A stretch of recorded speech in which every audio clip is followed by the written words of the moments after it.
What does it take to be an entrepreneur? Dr. Andrew Roberts has some words of advice on the Midwest Flourish.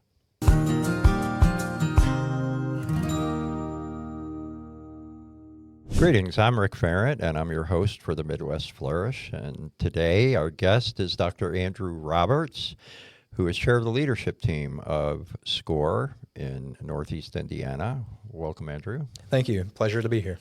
Tell us what SCORE is, in caps, SCORE, and what it does. Yeah, so SCORE is a great organization. We are a national nonprofit partner of the SBA that provides free one-on-one business mentoring as well as online educational content like workshops and webinars. And so all of it is free? Yes and no. Historically, everything we've done has been free, including the workshops and webinars. We'll probably get into it a little bit later, but SCORE as an organization is changing their business model where they will start charging for some of their services, but our core will remain the same, which is the mentoring. You've had a pretty interesting professional journey and still are having that journey, right? Because you are a practicing physician, is that correct? Correct. You're also an entrepreneur, correct? Correct. So tell us about what you've done and what you're doing now and what you may do in the future, if you've even given that any thought. Yeah. So like you mentioned, I am a physician by training. So I've been in school probably more than half my life. I did the straight on through, college or high school, college, and medical school. So that part isn't too untraditional. I worked for several different hospitals in the state, IU Health and Community Network and whatnot. But you are right. I caught the entrepreneurial itch kind of later in my career, and I ended up starting a business, which was a chain of outpatient addiction clinics, which unfortunately, there, obviously being a big need for them, it kind of did better than I expected. So I ended up exiting that company a couple years ago, which allowed me to pursue other interests, but such as volunteering with SCORE. But you are correct. I still am technically practicing. I practice at Matthew 25 here in town, which is a clinic for uninsured people, but I don't technically work anywhere for money, but I still do practice. So in other words, you don't need money. Correct. Yes. I was fortunate enough to, when I did sell the business, that I no longer needed to work. And currently at the moment, I'm choosing not to work for money, but that may change in the future. And I have occasionally gone back and taken a normal W-2 job just out of boredom. Well, the interesting thing about this is at least for a physician that is doing it for the right reasons, this is a calling. And it sounds to me like, if you're doing work, probably part-time work for Matthew 25, that is a calling. If you were developing a business for addiction recovery, that would be a calling, right? The things that these have in common basically is uplifting people, right? For sure. Is that near and dear to you, and why is that? Not that it's a bad thing. That's kind of a crazy question. Yeah, No, I totally get it. I mean, it's definitely, not for everybody. Everybody is so busy with their lives and taking care of bills and kids and whatnot. It's hard to kind of really find the time or energy to volunteer or give back, even though many people probably would if they could. Right, because you mentioned at some point, I think it was in one of the news releases or something, that you believed that it was really important for people to give back to the community. Oh, for sure. Where did that come from in you? So I grew up here, or I grew up in Garrett, which, small town north of Fort Wayne, for people that don't know. I'm sure most people listening probably know where Garrett is. But anyone outside of Indiana, when I say Garrett, they're like, "Oh, Gary," or I just say Fort Wayne, basically. Yeah. So yeah, it's a small town. I came from a very poor family. So a single mother working part-time, had mental health issues. So I received a lot of support, not only from the community, but from all along my life, from scholarships and from schools and from different organizations. So I've always felt it important to kind of give back and pay it forward for all the kind of help that I received growing up. Yeah. Do you have, we'll get back to SCORE in a minute. Do you have any clue as to what your next adventure might be professionally? Because I don't know, you seem like you're always looking for something else to add to the plate. Yeah. Well, yeah, technically, I guess you can see me, but yeah, I'm relatively young. I look younger than what I am, but well, you're a lot younger than I am. I'll tell you that. But you are correct. I mean, I have, if you consider, I could live to 80 plus, then I've really only been alive for half my life, and if you look at kind of what I've done, then it really is limitless as far as like what I could do going forward. But I considered, maybe starting another business, maybe, last year I ran for office. So, maybe going into politics, just kind of all over the place. Typical entrepreneur just can't kind of, you're kind of have the ADD syndrome, or you're kind of always looking for new opportunities or interests and pursuing them. Yeah. So I got that right. Yeah. Okay. So your specialty, which you mentioned was your specialty in working with SCORE, was the hurdles that come from, helping people get over the hurdles when it comes to starting a business. But SCORE also works in other areas, right? It works in expanding a business, exiting a business. But you tend to focus on starting a business, right? I mean, is that your wheelhouse? I mean, yes and no. I'm more than willing and able to help entrepreneurs at kind of any stage that they're at, whether they're looking to exit, because obviously I've exited, so I've kind of been through the process. But just SCORE in general tends to attract, or the majority of our clients are kind of the early stage entrepreneurs, where they're just either in contemplation phase of starting the business, or they just started and they're kind of learning or wanting to find out how to grow or expand. So by default, the majority of not just my clients, but probably the clients across the board are your more early stage startups.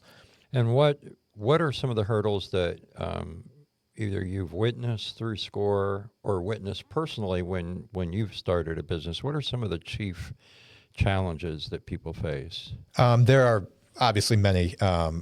For me personally, and with a lot of clients that I work with, you don't know what you don't know, and unless you went to college and were a business major or had a family member who was a business owner, there's not like a clear blueprint for a lot of people of how do I even start a business, or where do I start?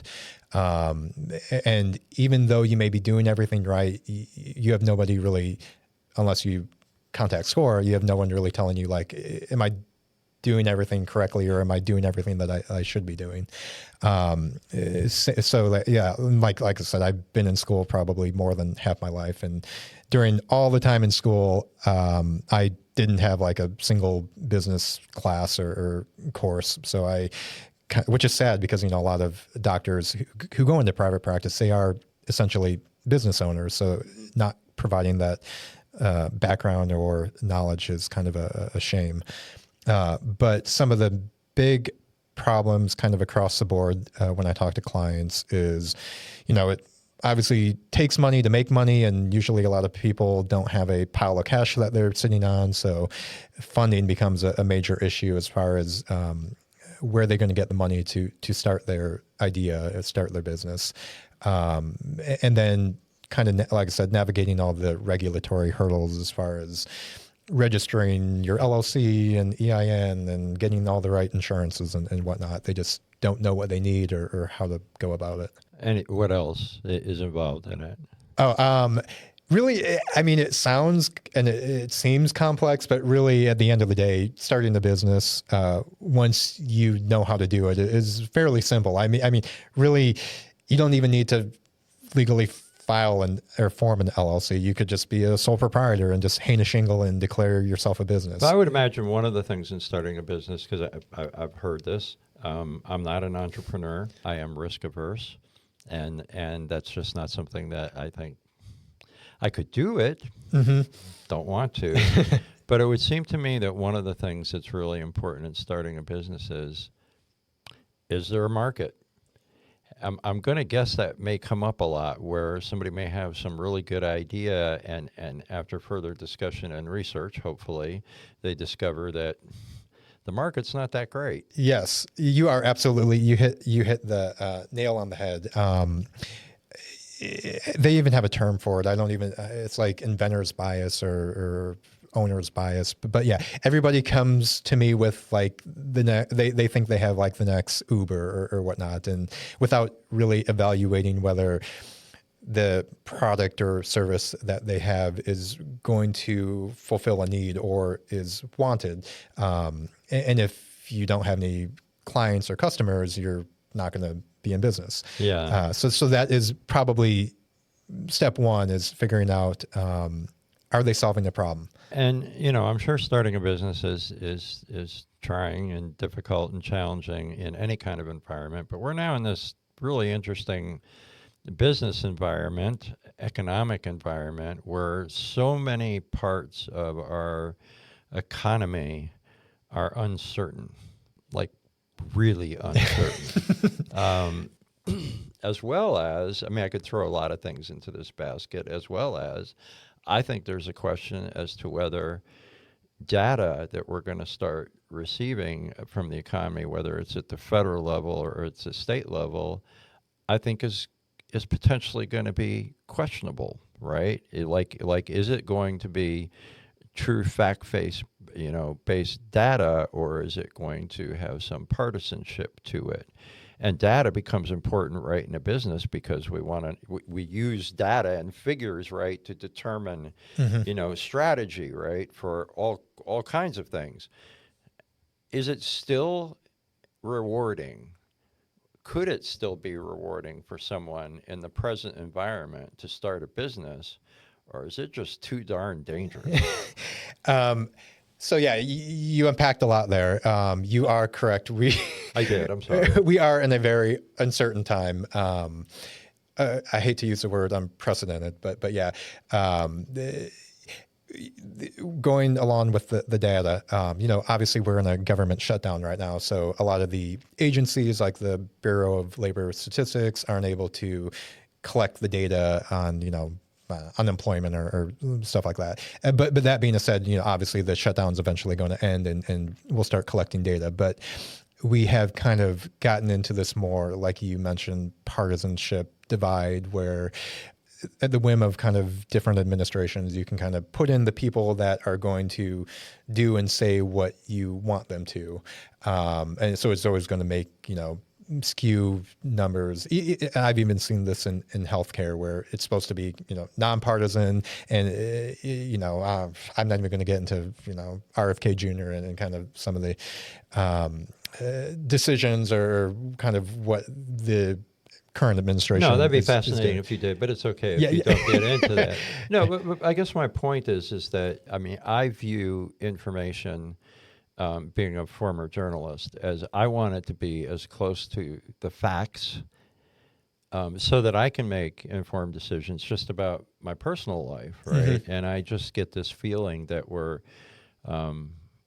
starting to move away from, just facts. Yes. So getting back to my question, we've kind of taken a detour here.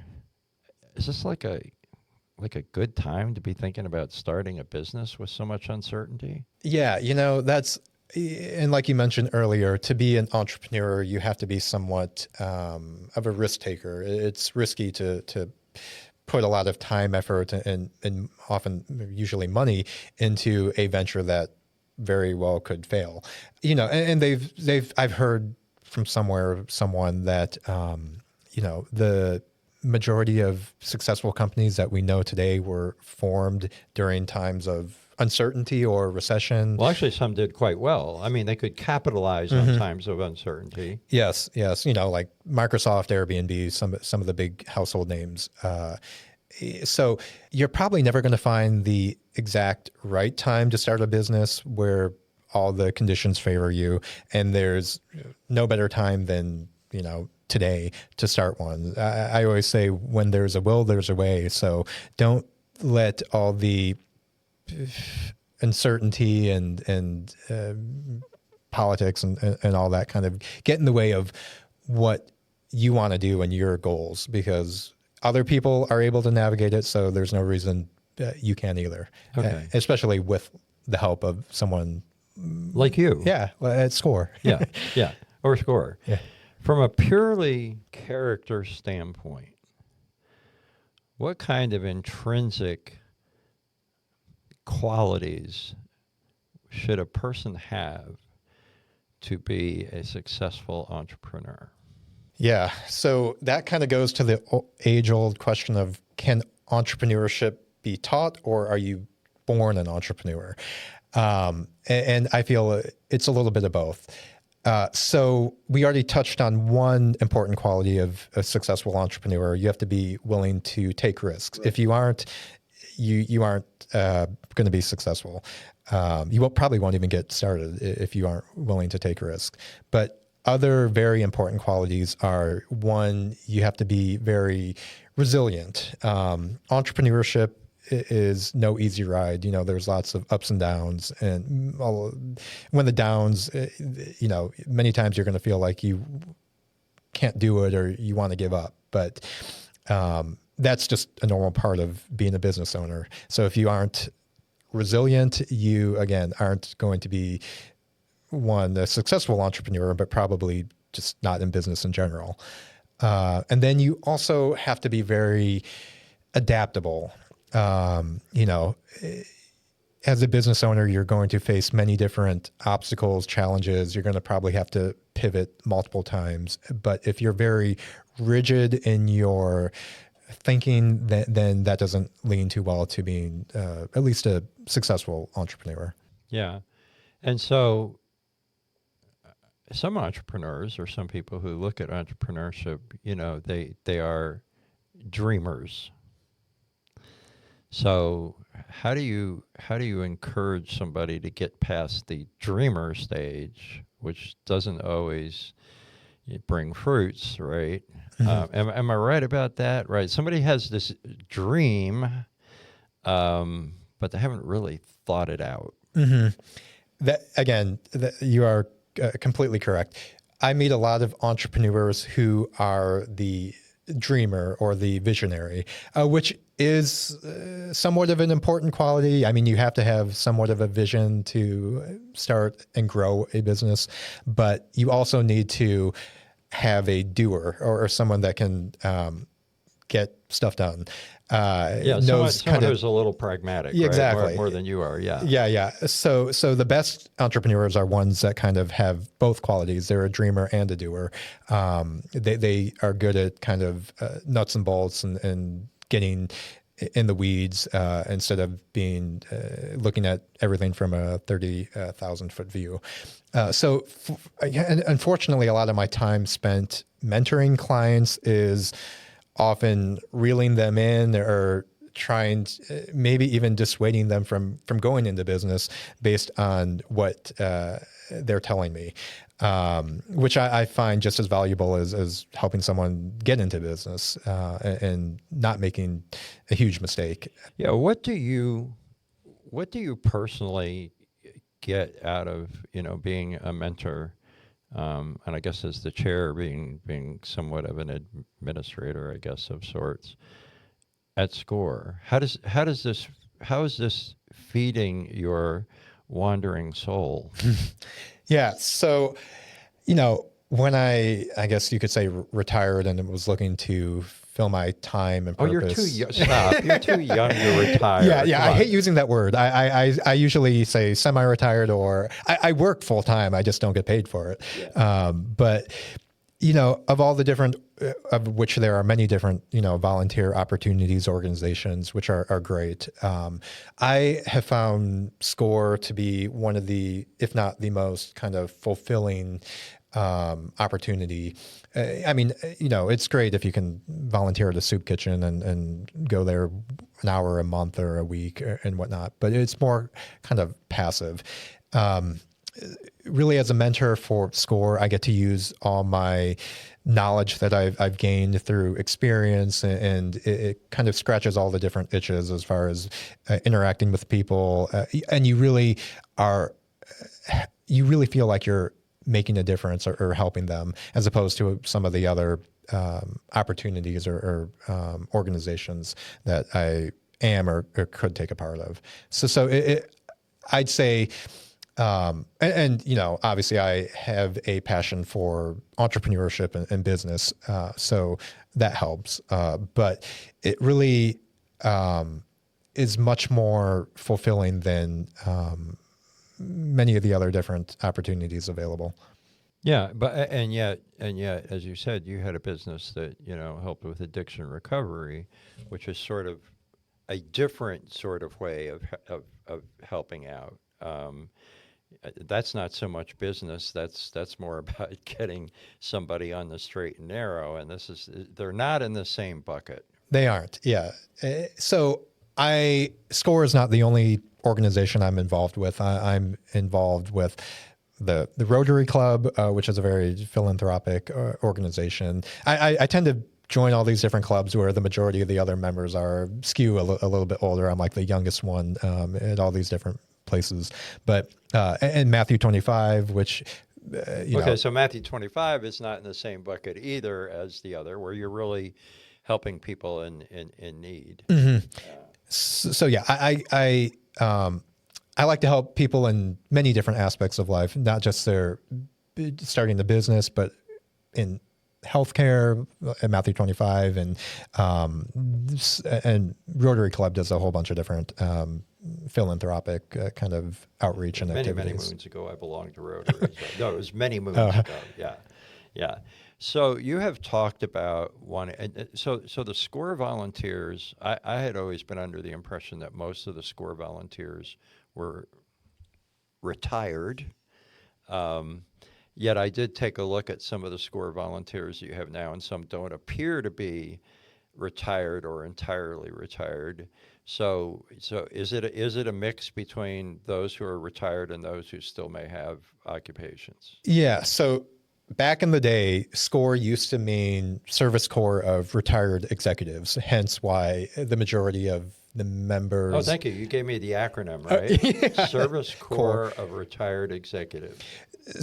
They don't let us use that acronym anymore just because they are trying to be more inclusive and attract mentors or volunteers that are still working either part-time or full-time. And I'd say maybe a quarter of our current members are still working in some capacity.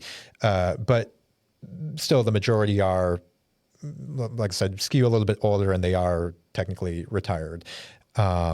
Just because that's kind of, people obviously who are retired have more time and energy to volunteer in organizations. But a person who still is in business or still working in an organization still might be a SCORE volunteer. Is that correct? Oh, completely. And we actually encourage people that are still working because once you get out of it for a couple of years, you kind of forget, not so much forget, but it becomes a little bit more distant, the struggles and just keeping up with different laws and different aspects of business. I'm going to get in trouble for this, but that's like the college professor that's been out of the industry for 25 years and has no concept of what's going on now. It's kind of like that, right? Yeah, exactly. Yeah. So that's why they wanted to expand the membership and why we're trying to possibly even get right, more. And that's why I was leading up to, is that you are trying to expand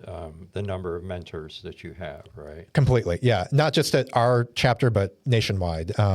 Obviously, with an organization, any nonprofit or volunteer organization, you're going to have natural attrition and people leaving, quitting, dying, unfortunately. So we're always going to need new members to kind of fill those spots. And for a person that might be considering this, might actually listen to this podcast, what's going to be the big thrill for them to become a SCORE mentor?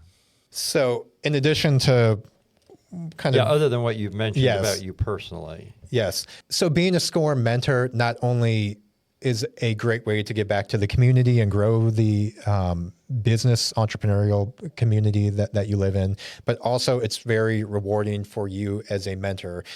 It's not just mentoring, but we are a cohesive group that meets regularly. We have monthly meetings where we'll bring in a speaker to talk about a different aspect of business, about law, HR, whatever that our clients may be facing. So not only are you still able to constantly learn, but then you're surrounded by all these other much more brilliant than I am entrepreneurs who have done amazing things in their life. And it's kind of almost like a informal CEO roundtable that you're a part of. So there's that social aspect or camaraderie that you have, which again adds to kind of the fulfillment of it. So speaking of that, about the fulfillment of it, we don't have time for a lot of success stories, but do you have a success story that you could share that would give an example of, maybe you don't have to name the person or the business,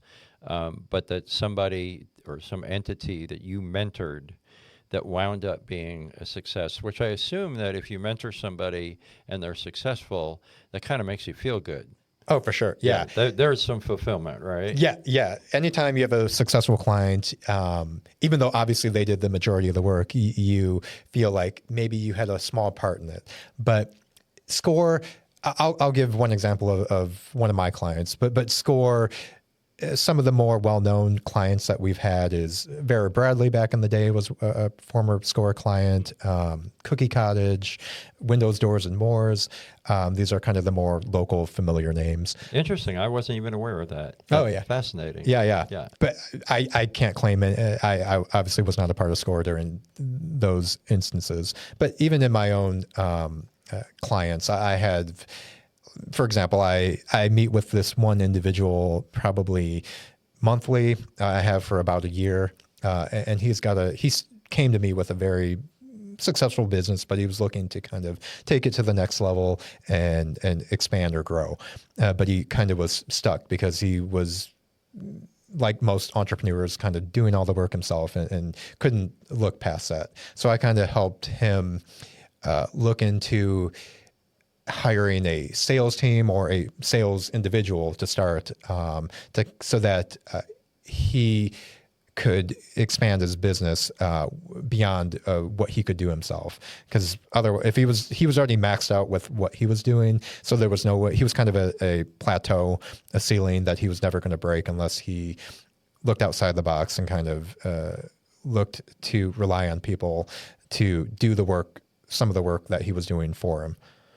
But there are many examples of similar stories where I've helped navigate some of these struggles or problems to get them to kind of the other side. Yeah. Why don't you tell our audience how people can get in touch with SCORE? What's the easiest way to do that?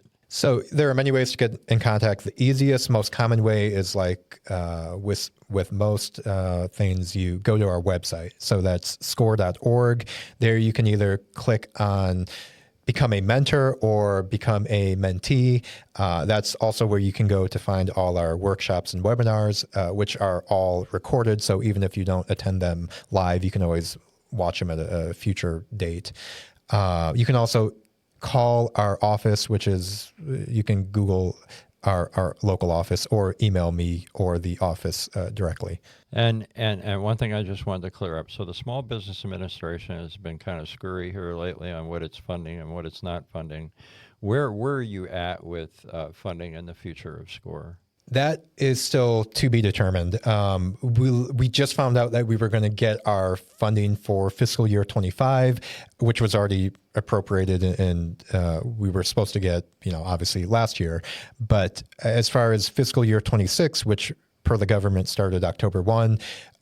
There is no funding in place for SCORE among a number of other entrepreneurial organizations in the current budget, although that is still in negotiations. So we may get some funding, we may even get level funding, but it's to be determined. And we are, as an organization, are no longer relying on government support. We are looking, like I said, starting to charge for some of our services to become more self-sufficient.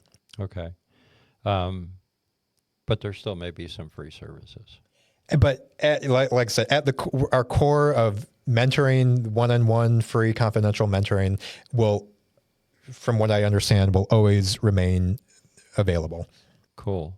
Well, listen, Andrew, it's been great having you here, and good luck on this journey that you've been on. This is fascinating. I'm going to be curious to find out what your next adventure is. I am too. So thanks. Yeah. Thank you. Yeah.